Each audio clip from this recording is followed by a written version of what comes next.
요즘 미 전역에서는 오미크론 변이의 또 다른 새로운 하위 변이 두 종이 확산하고 있습니다.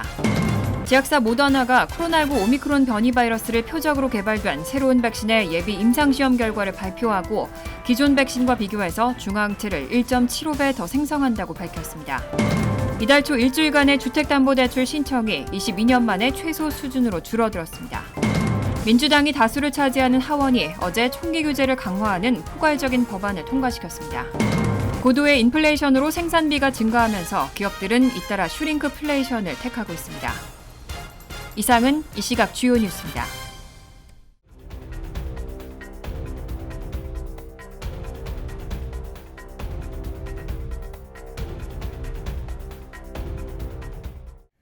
시청자 여러분 안녕하십니까? KBN 뉴스입니다. 요즘 미 전역에서는 오미크론 변이의 또 다른 새로운 하위 변이 두 종이 확산하고 있습니다. 이번에는 BA.4와 BA.5로 불리는 변인데요. 전체 감염 사례에서 차지하는 비중이 일주일 전에 비해 2배 가까이 급증했습니다. CDC가 어제 발표한 자료에 따르면 오미크론 변이의 새로운 하위 변이 BA.4와 BA.5가 5월 29일부터 6월 4일까지 미국에서 발생한 코로나19 감염 사례의 13%를 차지한 것으로 나타났습니다. CDC 추정치에 다소 오류가 있을 수는 있지만 일주일 전만 해도 두 변이 비율은 7.5%였고 5월 초에는 1%에 그쳤던 것과 비교하면 확연한 변화입니다. 두 하위 변이는 텍사스와 뉴멕시코, 알칸소, 오클라호마, 루이지애나주 등 남부 지역을 중심으로 확산하고 있는데 이들 지역에서는 두 변이가 차지하는 비율이 22%까지 올랐습니다. 알렉스 그레닌저 워싱턴대 바이러스학 연구소 부소장은 CNN 방송과의 인터뷰에서 여름에서 겨울로 가면서 이 두 변이가 상대적으로 높은 수준이 될 것으로 예상한다며 확진자 수가 늘고 노동력이 부족해지는 큰 부담이 생길 수 있다고 우려했습니다. 특히 최근 코로나19 확진자 수가 팬데믹 이후 네 번째 정점을 기록하고 있는 만큼 전문가들은 현재의 감염률이 실제로는 훨씬 높다고 보고 있습니다. 이 두 새 변이는 올해 1월과 2월 처음 보고됐고 세계보건기구에 따르면 지난달에는 50개국에서 발견됐습니다. 오미크론이 처음 발생한 것으로 알려진 남아프리카에서는 이미 두 변이가 우세종이 된 상황입니다. 유럽 질병관리예방센터는 두 변이가 전파성과 중증도, 면역력에 상당한 영향을 끼친다며 우려 변이로 분류했습니다. 어제 제약회사 모더나가 코로나19 오미크론 변이 바이러스를 표적으로 개발된 새로운 백신의 예비 임상시험 결과를 발표했는데요. 기존 백신과 비교해서 오미크론 변이에 대한 중화 항체를 1.75배 더 생성한다고 밝혔습니다. 어제 제약사 모더나는 코로나19 오미크론 변이 바이러스를 표적으로 개발된 새로운 백신의 예비 임상시험 결과를 공개하고 이 백신이 기존 자사 백신보다 오미크론 변이에 더 강력한 면역 반응을 보였다고 밝혔습니다. 월스트리트저널과 뉴욕타임스 등에 따르면 이번에 새로 공개된 백신은 기존의 모더나 백신과 비교해서 오미크론 변이에 대한 중화항체를 1.75배나 더 생성하는 것으로 나타났습니다. 모더나는 이날 이런 예비 임상시험 결과를 앞으로 수준의 식품의약국에 제출할 것이라고 밝혔습니다. 또 올해 늦여름에는 이 새로운 백신으로 부스터샷을 접종할 수 있기를 희망한다고 덧붙였습니다. 스테판 호지 모더나 사장은 언론과의 인터뷰에서 새로운 백신이 기존 백신보다 더 뛰어난 부스터라는 점을 데이터가 분명하게 보여주고 있다고 생각한다고 전했습니다. 하지만 코로나19 변이 바이러스가 계속해서 출현하고 있는 상황에서 모더나가 이번에 내놓은 새로운 백신이 얼마나 효과가 있을지는 의문이라는 지적도 나오고 있습니다.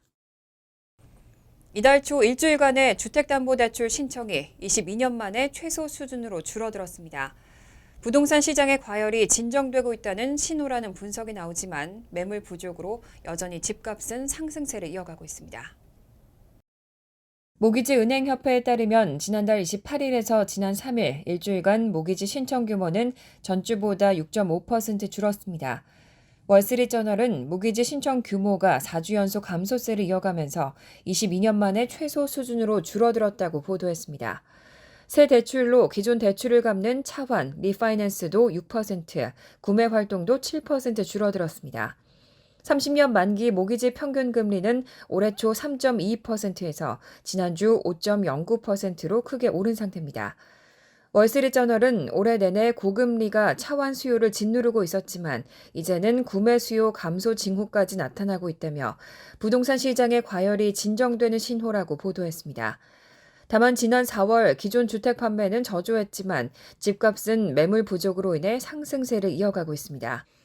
미 부동산 중개인협회에 따르면 주택가격은 코로나19 이후 40% 정도 오른 상태입니다. 애틀랜타 연방준비은행의 집계 결과 지난 3월 기준 중위소득 가구는 소득의 38.6%를 중위가격 주택 구매에 따른 원리금 상환에 지출하는 것으로 나타났습니다. 지난해 말 32.6%에 비해서도 부담이 많이 커졌고 2007년 8월 이후 가장 높은 수준입니다. 전문가들은 지난 2달 동안 모기지 금리 급등과 지속적인 매물 부족의 영향으로 주택 구매 시장이 영향을 받고 있다면서 특히 주택 최초 구매를 앞둔 사람들에게 힘든 상황이 되고 있다고 설명했습니다. 뉴저지주 버겐 카운티가 첫 주택 구매자들을 돕기 위해서 다운 페이먼트를 지원하는 프로그램을 실시합니다. 오늘 11일 개최되는 연례 주택 소유 페어를 통해서도 자세한 정보를 제공받을 수 있습니다. 버겐 카운티가 첫 주택 구매자들을 대상으로 은행에서 모기지 승인을 얻을 수 있는 것을 기준으로 해당 용자에게 20%를 상환 유예 조건으로 지원하고 5%는 매년 10분의 1씩 10년 만기 상환의 매칭 펀드로 지원하는 아메리칸 드림 프로그램 신청자를 모집하고 있습니다. 수혜자로 결정되면 일례로 $26만 주택을 매입한다고 가정할 때 $20만 은행 융자를 받고 $4만 상환 유예로 나중에 주택을 팔거나 타이틀을 이전할 때 갚으면 되고 $1만 매칭 펀드로 받고 나머지 $1만 부담하면 됩니다. 자세한 내용은 버겐 카운티 아메리칸 드림 프로그램 웹사이트에서 확인할 수 있습니다. 하지만 아메리칸 드림 프로그램의 혜택을 받으려면 최근 3년간 주택을 소유하지 않았거나 첫 주택 구입자인 버겐 카운티 거주자여야 하고 버겐 카운티 소재 기업에서 일하는 직장인 그리고 지역별로 설정된 기준 소득 이하 가정 등의 조건을 갖춰야 합니다.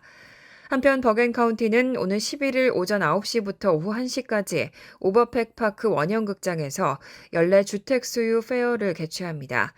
이날 행사에서는 아메리칸 드림 프로그램과 함께 모기지 융자와 신용 확인, 주택 검사 등 주택 구입과 관련된 각종 정보들이 제공됩니다. 민주당이 다수를 차지하는 하원이 어제 총기 규제를 강화하는 포괄적인 법안을 통과시켰습니다. 반자동 소총을 구매할 수 있는 연령을 21세로 상향하고 유령총에 신원조회를 도입하는 내용 등이 담겼습니다. 최근 뉴욕주 버팔로와 텍사스주 유벨드에서 총기 난사 사건이 발생해 총기 규제 법안 마련을 촉구하는 목소리가 커지고 있는 가운데 어제 하원은 총기 규제를 강화하는 포괄적인 법안을 통과시켰습니다. 아이들을 보호하는 법이라는 이름이 붙여진 법안은 민주당이 다수를 차지하는 하원에서 찬성 223대, 반대 204로 가결됐습니다. 이번 법안은 반자동 소총을 구매할 수 있는 연령을 기존 18세에서 21세로 상향하고 민간인이 15발 이상 탄알이 들어있는 탄창을 사용하지 못하도록 했습니다. 또 총기 불법 거래와 신원 조회를 통과할 수 없는 개인이 대리인을 통해 총기를 구매하는 행위에 대해 연방 차원의 새로운 형사법을 제정하고 추적이 어렵고 일련 번호가 없는 유령총에 대해 신원 조회를 도입하고 일련 번호를 받도록 하는 내용도 담겼습니다.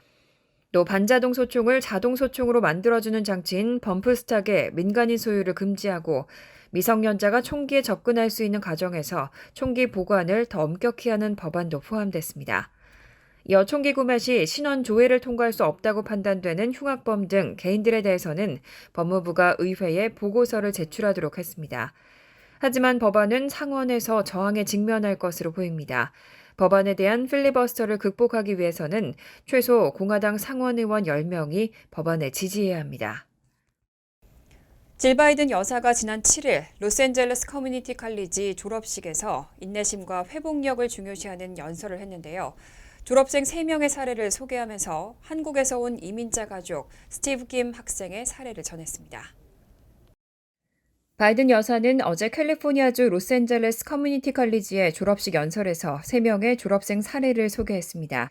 3명 가운데는 한국에서 이민 온 가정 출신의 졸업생인 스티브 김이 포함됐습니다.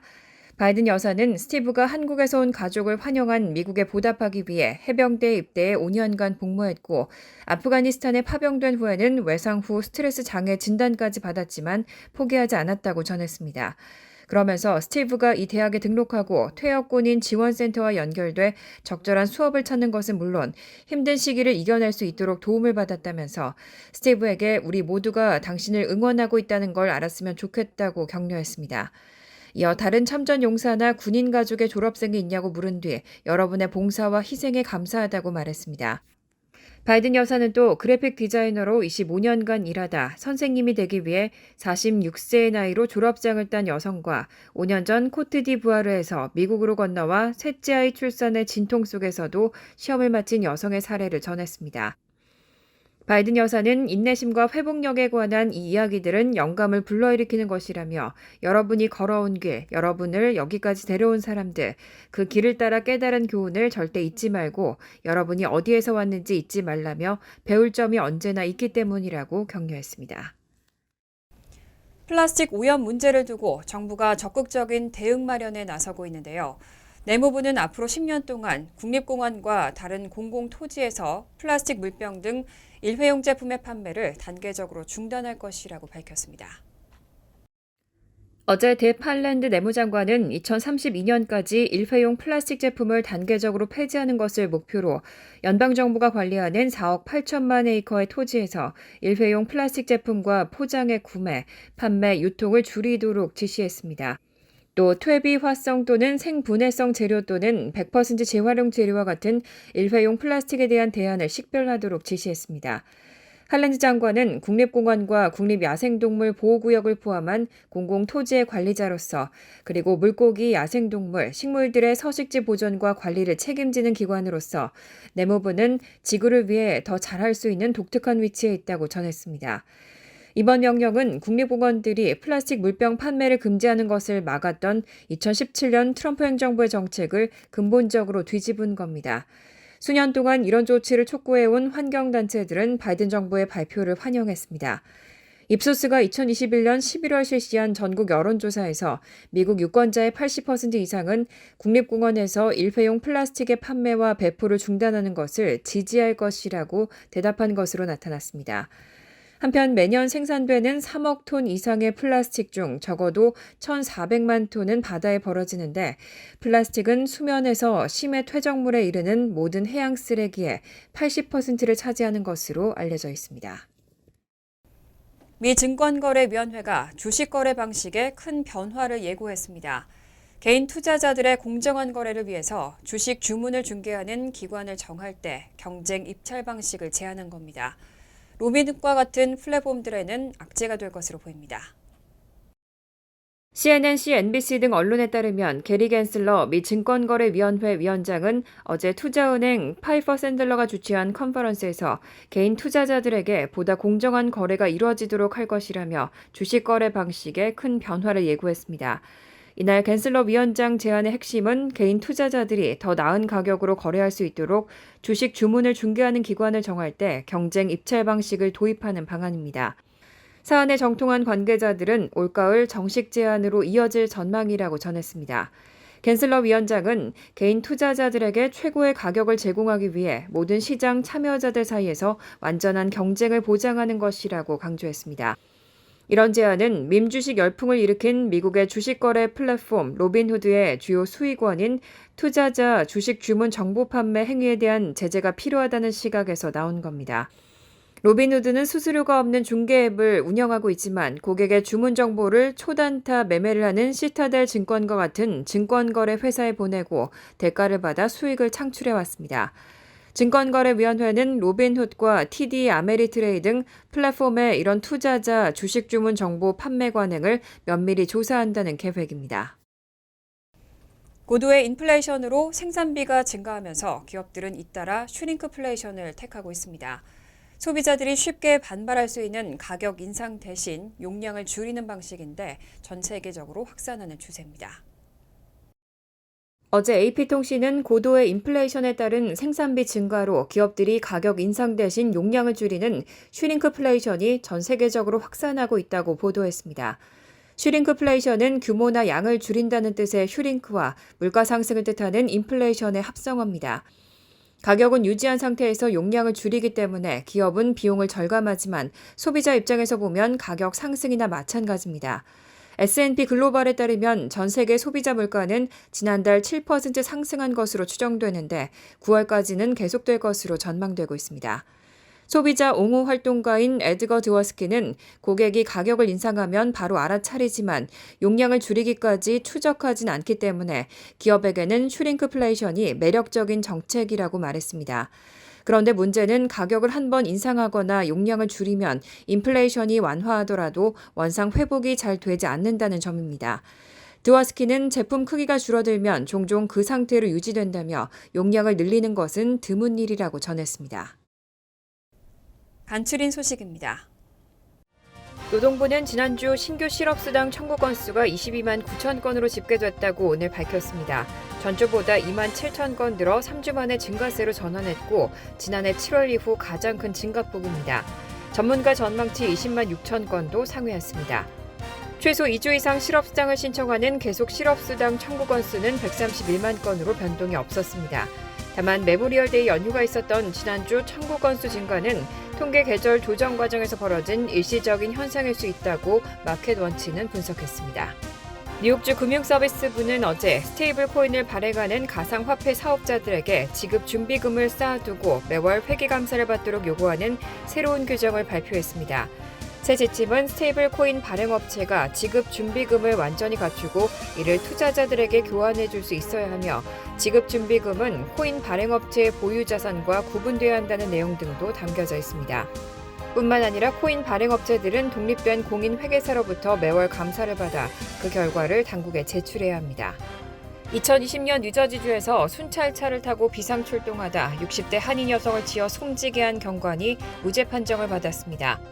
뉴저지주 법원 대배심은 지난 6일 열린 공판에서 2020년 10월에 루트 3 인근 클리프턴 커먼 쇼핑몰에 차량 탈취 용의자가 있다는 신고를 받고 출동하다 보도에 서 있던 한인 이수키 씨를 치는 사고를 낸 게럴 미들턴 경관에 대해 잘못 없음 판단과 함께 기소하지 않기로 결정했습니다.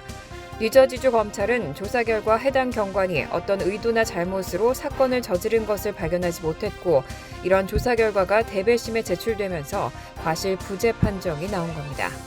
코로나19 팬데믹 기간 농무부가 지원해온 공립학교 무료 급식 프로그램이 오는 6월 30일 만료됩니다. 자체적으로 전원 무료 급식 프로그램을 운영하는 뉴욕시를 제외하고 롱아일랜드와 웨스트체스터 카운티 등 뉴욕 일원 학교에서는 무료 급식 혜택 만료에 우려를 표하고 있습니다. 무료 급식 혜택 프로그램이 만료될 경우 연방 규정에 따르면 2022-2023학년도부터 4인 가족 기준 무료 급식 혜택을 받을 수 있는 가정의 최대 연소득은 36,075달러, 급식 할인 혜택을 받을 수 있는 가정의 연소득은 51,338달러입니다. 환율과 증권 소식입니다.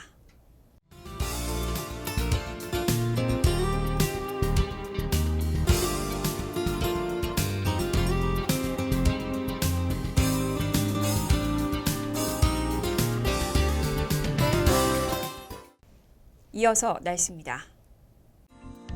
금요일은 화창하겠습니다. 낮 최고 기온은 80도, 섭씨 27도, 밤 최저 기온은 66도, 섭씨 19도로 예상됩니다. 토요일은 흐린 가운데 종종 소나기 내릴 가능성이 있습니다. 일요일 역시 구름이 많겠고 소나기 내릴 가능성이 있습니다. 이상으로 KBN 뉴스를 마칩니다. KBN과 함께 즐거운 저녁 되시기 바랍니다.